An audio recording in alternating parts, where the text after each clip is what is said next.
Hi friends, welcome to ARL restaurant. My name is Raju. Friends, today topic వచ్చేసి మనకి Vivo నుంచి ఒక recent model అనే V30 మోడల్ అనేది అన్బాక్స్ చేద్దాం. అన్బాక్స్ చేసి మొబైల్ ఫోన్ ఏ విధంగా చూపిస్తాను.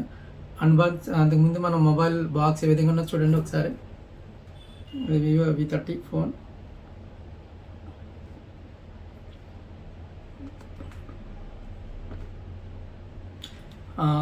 మా ఫ్రెండ్స్, ఇది వచ్చేసి మనకు 2 వేరియేషన్స్ వస్తుంది. 8/128 వేరియేషన్ ఒకటి ఉంటుంది, అలాగే 8/256 వేరియేషన్ ఒకటి ఉంటుంది. ప్రజెంట్ కలర్స్ కూడా 3 కలర్స్ ఉంటాయి. దీంట్లో ఫస్ట్ కలర్ వచ్చేసి బ్లాక్ ఒకటి ఉంటుంది, బ్లూ ఒకటి ఉంటుంది, తర్వాత గ్రీన్ కలర్ ఒకటి ఉంటుంది. దీంట్లో ఇది మన సైజ్ వచ్చేసి 6.78 సూపర్ AMOLED డిస్ప్లేతో వస్తుంది, ఫుల్ HD ప్లస్. అలాగే మనకి 5000 mAh బ్యాటరీ ఉంటుంది. ఫ్లాష్ ఛార్జింగ్ వచ్చేసి మనకి 18 వాట్స్ సపోర్ట్ చేస్తుంది. దీంట్లో వచ్చేసి డ్యూయల్ సిమ్ సపోర్ట్ చేస్తుంది. అలాగే మనకి దీంట్లో memory card, expendable memory card వేసుకునే ఆప్షన్ అయితే ఉండదు. సో దీంట్లో వచ్చేసి మనకి 2 సిమ్లు అయితే మనం యూజ్ చేసుకోవచ్చు. దీంట్లో ఇంకోటి వచ్చేసి మనకి దీంట్లో మనకు ఇది ఫుల్ మొబైల్ ఫోన్ అనేది మనకి ఎడ్జ్ కర్వ్తో వస్తుంది, అంటే ఫుల్ ఎడ్జ్తో వస్తుంది. అందువల్ల మనకి సూపర్ AMOLED డిస్ప్లే ఉండడం వల్ల అన్స్క్రీన్ ఫింగర్ ప్రింట్ అయితే వర్క్ అవుతుంది. అండ్ నెక్స్ట్ మనకి దీంట్లో స్లీక్ డిజైన్తో వస్తుంది. స్లీక్ డిజైన్ రావడం వల్ల మనకి ఫోన్ కూడా మన హ్యాండిల్ చేయడానికి అయితే బాగుంటుంది. అది కూడా మనకి చాలా లైట్ వెయిట్ మాట, అంటే 186 గ్రామ్స్ అయితే వెయిట్ ఉంటుంది. ఇది కూడా ప్రజెంట్ ఆండ్రాయిడ్ వెర్షన్ వచ్చేసి 14 మీద రన్ అవుతుంది. అలాగే బ్యాక్ సైడ్ కెమెరా వచ్చేసి డ్యూయల్ కెమెరా వస్తుంది. 50 MP plus 50 MP dual camera back side. Front camera వచ్చేసి 50 MP ఫ్రంట్ కెమెరాతో రన్ అవుతుంది. సో ఓవరాల్ ఫీచర్స్ అయితే ఇవి. ఒకసారి ఫోన్ అన్బాక్స్ చేద్దాం. అన్బాక్స్ చేసి కెమెరా ఏ విధంగా ఉన్నది, డిజైన్ ఏ విధంగా ఉన్నదో మీకు చూపిస్తాను. So let's go to the unbox.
Audio Jungle.